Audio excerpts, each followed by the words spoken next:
When I was in college, I initially thought I was going to be an aerospace engineer, but the calculus and the physics kind of told me this isn't the direction I should be going. So I started looking for a new direction, and I found mass communications. And I just fell in love with it. And once I got into the journalism aspect of that, I fell in love with editing, and I've always felt like that was my strong suit. And I've just been an editor all my life, kind of. I've always said I can't read a book without having a pen in my hand to mark it up. And some people would think that's not a good trait, but that's me, and I just have to, I'm kind of a perfectionist. But I've found over the years that my real love is in actually editing and doing the work there in the field.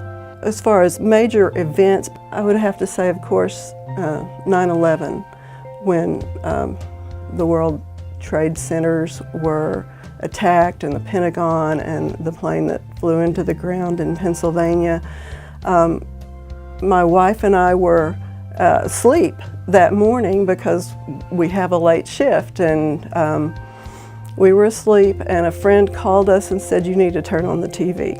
So we did. We saw what was happening, and almost immediately we were called into work early.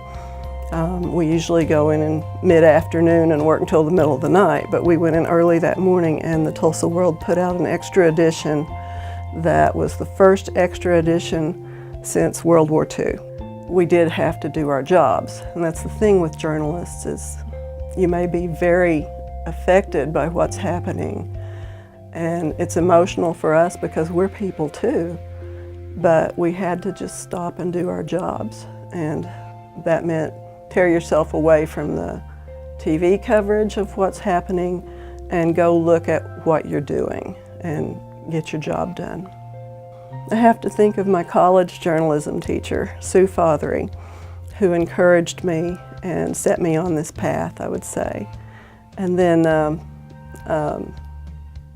man who was the advisor of the ECU Journal when I was a student, and I was not a staff member on the journal, but I submitted something that I had written for possible publication, and he gave it back to me and suggested that I might want to put some attribution in it.